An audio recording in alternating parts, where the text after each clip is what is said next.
नमस्कार. आज आपण एका महत्त्वाच्या संसदीय भाषणावर सविस्तर बोलणार आहोत. विषय आहे वंदे मातरम. हे गीत आपल्या देशाच्या इतिहासाचा, आपल्या स्वातंत्र्य लढ्याचा एक अविभाज्य भाग आहे. पण मग अचानक संसदेत त्यावर एवढा वादविवाद करण्याची गरज का निर्माण झाली? एका भाषणात हाच मूळ प्रश्न उचलून धरण्यात आलाय की जो विषय 75 वर्षांपूर्वीच निकाली निघाला होता, तो आज पुन्हा का उकरून काढला जातोय? आणि ही चर्चा म्हणजे केवळ एका गीतापुरती मर्यादित नाहीये. भाषणात मांडल्याप्रमाणे हा वाद इतिहासाचा अर्थ कसा लावायचा याबद्दल आहे, त्यामागे राजकीय हेतू काय आहेत आणि सगळ्यात महत्त्वाचं म्हणजे देशासमोर आज खरी आव्हानं कोणती आहेत याबद्दल आहे. आपण आज याच भाषणाचा आधार घेऊन दोन गोष्टी समजून घेणार आहोत. एक म्हणजे वंदे मातरमच्या सध्याच्या स्वरूपाचा बचाव करण्यासाठी दिलेला तो सगळा ऐतिहासिक घटनाक्रम, आणि दुसरा म्हणजे हा वाद आत्ताच का पेटवला जातोय यावर केलेले थेट राजकीय आरोप. बरोबर. आणि इथे एक गोष्ट सुरुवातीलाच स्पष्ट केली पाहिजे. वंदे मातरम हे आपलं राष्ट्रगीत आहे, म्हणजे नॅशनल सॉन्ग, आणि जनगण मन हे राष्ट्रगान, म्हणजे नॅशनल अँथम. संविधान सभेने या दोन्हींना समान दर्जा दिला होता. तर भाषणातला सगळा वाद हा राष्ट्रगीत असलेल्या वंदे मातरमच्या स्वरूपाबद्दल आहे. चला तर भाषणाचा पहिला हल्ला कुठे आहे तिथून सुरुवात करूया. भाषणाची सुरुवातच मुळी या चर्चेच्या वेळेवर आणि हेतूवर प्रश्नचिन्ह निर्माण करून होते. वक्त्याचा मुख्य मुद्दा हा आहे की ज्या देशात तरुणांना नोकऱ्या नाहीत, महागाई वाढते, पेपर फुटतायत, महिला असुरक्षित आहेत, तिथे या सगळ्यावर चर्चा करण्याऐवजी सरकार 75 वर्षांपूर्वीच्या वादाला का हवा घालतंय. म्हणजे मुद्द्यावर येण्याआधी तो मुद्दा उचलण्याच्या वेळेवरच पहिला आक्षेप आहे. यामागे काही राजकीय कारणं दिली आहेत का भाषणात? हो, दोन स्पष्ट राजकीय कारणं दिली आहेत. पहिलं म्हणजे आगामी बंगाल निवडणुका. अच्छा, बंगाल निवडणुका. हो, आणि हे कारण महत्वाचं आहे, कारण वंदे मातरम हे केवळ एक गीत नाहीये, तर ते बंगालच्या अस्मितेचा, विशेषतः तिथल्या भद्र लोक संस्कृतीचा एक अविभाज्य भाग आहे. बंकिमचंद्र, टागोर हे तिथे घराघरात पोचलेले आहेत. त्यामुळे ह्या प्रतीकाचा वापर निवडणुकीत थेट भावनिक परिणाम साधू शकतो, असा या भाषणाचा रोख आहे. आणि दुसरं कारण? दुसरं कारण म्हणजे जनतेचं लक्ष खऱ्या प्रश्नांवरून हटवणं. भाषणाचा सरळ आरोप आहे की हे सगळं का केलं जातंय, तर लोकांचं लक्ष खऱ्या प्रश्नांवरून विचलित करण्यासाठी. म्हणजे बेरोजगारी, महागाई, महिला सुरक्षा हे सगळे मुद्दे मागे पडावेत आणि लोक या भावनिक वादात अडकून राहावेत. म्हणजे सरकारला वर्तमानातील अपयशावर उत्तरं द्यायची नाहीत, म्हणून ते भूतकाळातील वाद उकरून काढत आहेत, असा थेट आरोप आहे. अगदी. म्हणजे भाषणाचा पहिला हल्ला हा मुद्द्यावर नाही, तर तो मुद्दा कधी आणि का उचलला जातो यावर आहे. पण या राजकीय आरोपांच्या पलीकडे भाषणात या गीताच्या इतिहासावर एक भक्कम बाजू मांडण्याचा प्रयत्न झालाय, बरोबर? विशेषतः पंतप्रधानांनी मांडलेल्या इतिहासाला छेद देणारा. अगदी. भाषणात या गीताच्या प्रवासाचे 3 महत्वाचे टप्पे मांडले आहेत. पहिला म्हणजे त्याचा जन्म, एक कविता म्हणून. दुसरा टप्पा म्हणजे त्याचं राजकीय प्रतीक बनणं, काँग्रेस अधिवेशनापासून ते बंगालच्या फाळणीपर्यंत. आणि तिसरा, जो वादाचा मुख्य मुद्दा आहे, तो म्हणजे त्याचं राष्ट्रगीत म्हणून स्थिरावणं. आपण पहिल्या टप्प्यापासून सुरुवात करूया का? हो, नक्कीच. तर या गीताचा जन्म कसा झाला? 1875 मध्ये बंकिमचंद्र चट्टोपाध्याय यांनी वंदे मातरमची पहिली 2 कडवी लिहिली. ही तीच 2 कडवी आहेत जी आज आपण राष्ट्रगीत म्हणून गातो. अच्छा. त्यावेळी ती फक्त एक कविता होती, भारतमातेचं स्तवन करणारी. मग 7 वर्षानंतर 1882 मध्ये त्यांनी आनंदमठ ही कादंबरी लिहिली आणि त्यात ही कविता आणखी 4 कडवी जोडून प्रकाशित केली. आणि आनंदमठ ही कादंबरी स्वतःच खूप क्रांतिकारक मानली जाते, नाही का? हो, संन्याशांच्या बंडावर आधारित ती कादंबरी होती. पण गीताच्या प्रवासातला दुसरा आणि खरा महत्वाचा टप्पा सुरू झाला 1896 मध्ये, जेव्हा गुरुदेव रवींद्रनाथ टागोर यांनी स्वतः हे गीत भारतीय राष्ट्रीय काँग्रेसच्या कलकत्ता अधिवेशनात गायलं. टॅगोरांनी गायलं? हो, खुद्द टागोरांनी. आणि भाषणात यावर विशेष जोर दिलाय की हे काँग्रेसचं अधिवेशन होतं, कारण वक्त्याचा मते पंतप्रधानांनी भाषणात याचा उल्लेख सोयीस्करपणे टाळला होता. म्हणजे एका कवितेचा राजकीय प्रतीक म्हणून प्रवास इथून सुरू झाला. आणि मग 1905 साली तर या गीताने इतिहास घडवला. निश्चितच. 1905 मध्ये जेव्हा ब्रिटिशांनी बंगालची फाळणी केली, तेव्हा वंदे मातरम ही केवळ घोषणा नाही, तर संपूर्ण आंदोलनाचा आत्मा बनली. गुरुदेव टागोर स्वतः हे गीत गात रस्त्यावर उतरले होते.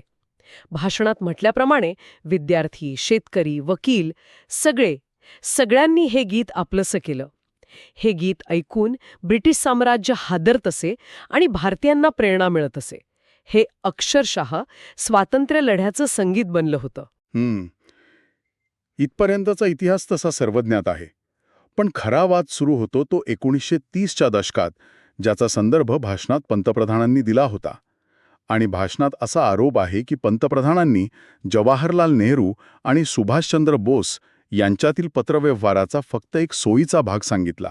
हो, आणि इथूनच भाषणाचा युक्तिवाद अधिक धारदार होतो. भाषणात असा दावा केलाय की पंतप्रधानांनी 20 ऑक्टोबर 1937च्या नेहरूंच्या पत्राचा उल्लेख केला, पण त्यामागची पार्श्वभूमी सांगितली नाही. त्याच्या 3 दिवस आधी 17 ऑक्टोबर 1937 रोजी सुभाषचंद्र बोस यांनी नेहरूंना पत्र लिहून सुचवलं होतं की या विषयावर आपण गुरुदेव टागोरांची चर्चा करून त्यांचा सल्ला घ्यावा. थांबा, म्हणजे? हो, बोस यांच्या या पत्राचा उल्लेख पंतप्रधानांनी केलाच नाही असा थेट आरोप आहे. म्हणजे भाषणात असा आरोप आहे की पंतप्रधानांनी फक्त नेहरूंचं पत्र वाचलं, पण त्याआधी बोस यांनी नेहरूंना लिहिलेलं पत्र सोयीस्करपणे वगळलं. हा तर खूप मोठा आरोप आहे. नेमका काय तपशील दिला याबद्दल? हो, हाच मुख्य आक्षेप आहे. इतकंच नाही तर नेहरूंच्या 20 ऑक्टोबरच्या पत्रातलाही महत्वाचा भाग वगळल्याचा आरोप आहे. भाषणात म्हटले की वगळलेल्या भागात नेहरू स्पष्टपणे म्हणतात की वंदे मातरम विरोधातील हा सूर बहुतांशी जातीयवादी शक्तींनी निर्माण केलेला आहे आणि आपण अशा जातीवादी भावनांना खतपाणी घालू शकत नाही. यानंतर नेहरू स्वतः टागोरांना भेटायला गेले आणि तिथेच या वादावर एक अतिशय सुंदर तोडगा निघाला. इथेच गुरुदेव टागोरांची भूमिका महत्वाची ठरते. त्यांनी काय सल्ला दिला? कारण हा प्रश्न खूपच संवेदनशील होता. टागोरांनी अतिशय व्यवहार्य आणि दूरदृष्टीचा सल्ला दिला. ते म्हणाले, गीताची पहिली 2 कडवीच स्वातंत्र्य लढ्यात सुरुवातीपासून गायली गेली आहेत. शेकडो शहीदांनी तीच 2 कडवी गात देशासाठी बलिदान दिलं आहे. त्यावर कोणताही सांप्रदायिक आक्षेप नाहीये. नंतर जोडलेल्या कडव्यांमध्ये दुर्गा आणि इतर देवतांचा उल्लेख असल्यामुळे त्याचा सांप्रदायिक अर्थ काढला जाऊ शकतो. त्यामुळे त्यावेळच्या नाजूक सामाजिक परिस्थितीत केवळ ती पहिली 2 कडवीच कायम ठेवावीत, जी देशाच्या एकतेचं प्रतीक बनली होती. हा टागोरांचा सल्ला काँग्रेसने लगेच स्वीकारला का? कारण इतक्या मोठ्या नेत्यांमध्ये अशा भावनिक विषयावर एकमत होणं सोपं नसतं. तुमचा प्रश्न अगदी योग्य आहे, पण भाषणात म्हटल्याप्रमाणे यावर एकमत झालं. टागोरांच्या सल्ल्यानंतर 28 ऑक्टोबर 1937 रोजी काँग्रेस कार्यकारिणीची कलकत्त्यात बैठक झाली आणि त्या बैठकीत महात्मा गांधी, सरदार पटेल, जवाहरलाल नेहरू, सुभाषचंद्र बोस, मौलाना आझाद यांसारख्या सर्व प्रमुख नेत्यांच्या उपस्थितीत एकमताने ठराव मंजूर करण्यात आला. ठराव हाच होता की वंदे मातरमची पहिली 2 कडवीच राष्ट्रगीत म्हणून स्वीकारली जातील. सगळ्यांचं एकमत होतं यावर. हो, यावर सर्वांचं एकमत होतं. हा मुद्दा भाषणात पुन्हा पुन्हा अधोरेखित करण्यात आला आहे. म्हणजे काँग्रेस पक्षाने हा निर्णय 1937 मध्येच घेतला होता, पण तो भारतीय प्रजासत्ताकासाठी अधिकृत कसा झाला? त्याचा प्रवास संविधान सभेपर्यंत कसा झाला? हाच या भाषणातील युक्तिवादाचा कळस आहे. 1950 मध्ये जेव्हा भारताचं संविधान लागू होत होतं, तेव्हा संविधान सभेचे अध्यक्ष डॉक्टर राजेंद्र प्रसाद यांनी काँग्रेसच्या 1937च्या याच ठरावावर शिक्कामोर्तब केलं.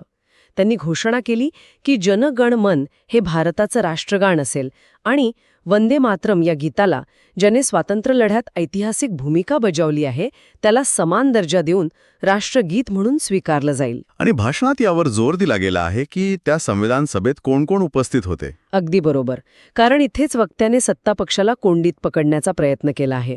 भाषणात म्हटलंय की त्या सभेत डॉक्टर बाबासाहेब आंबेडकर होते, सरदार पटेल होते आणि महत्त्वाचं म्हणजे जनसंघाचे संस्थापक श्यामाप्रसाद मुखर्जींसारखे नेतेही उपस्थित होते.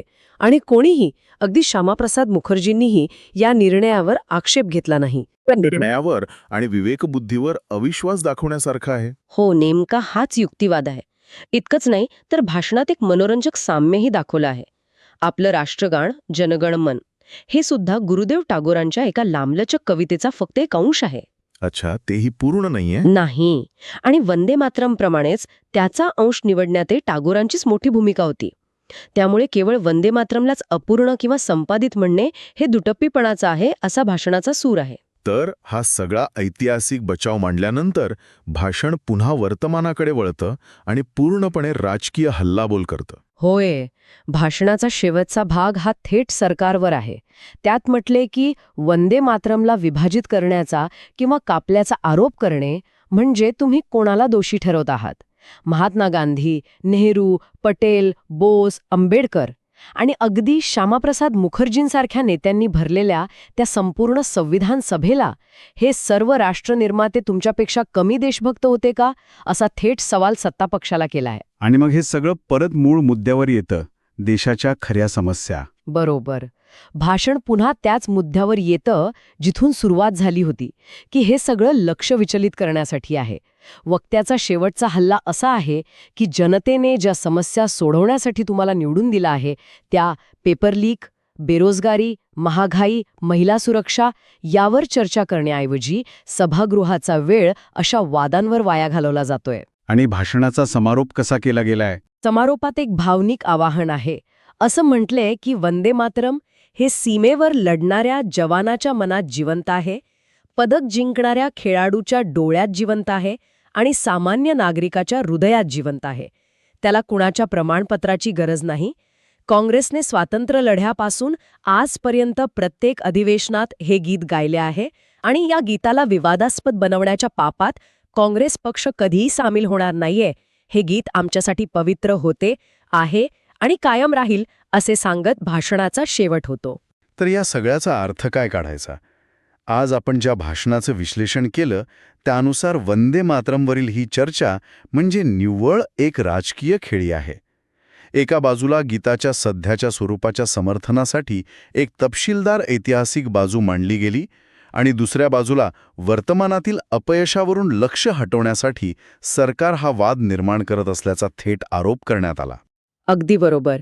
या युक्तिवादाचा दागा असा आहे की वंदे मातरमबद्दलचा निर्णय देशाच्या संस्थापकांनी, ज्यात सर्व विचारसरणींचे लोक होते, त्यांनी खूप विचारपूर्वक आणि एकमताने घेतला होता.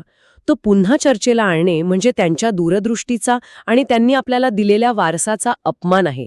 हा केवळ एका गीताचा नाही, तर त्या संपूर्ण पिढीच्या शहाणपणाचा सन्मान करण्याचा मुद्दा आहे, असं हे भाषण सांगतं. या संपूर्ण चर्चेतून श्रोत्यांसाठी एक विचार नक्कीच पुढे येतो. या भाषणात राष्ट्रगीत वंदे मातरम आणि राष्ट्रगान जनगण मन या दोन्हीमध्ये एक साम्य दाखवलं आहे. दोन्हीही मूळ कवितांचे निवडक अंश आहेत, जे राष्ट्रनिर्मात्यांनी त्यावेळच्या गरजेनुसार निवडले. यातून एक विचार मनात येतो. जेव्हा एखादं गीत, चिन्ह किंवा प्रतीक राष्ट्र म्हणून स्वीकारलं जातं, तेव्हा त्याचा ऐतिहासिक संदर्भ आणि स्वरूप त्याच क्षणी कायमचा निश्चित होतं का? की बदलत्या काळानुसार आणि सामाजिक विचारानुसार त्यावर पुनर्विचार करण्याची शक्यता नेहमीच असावी?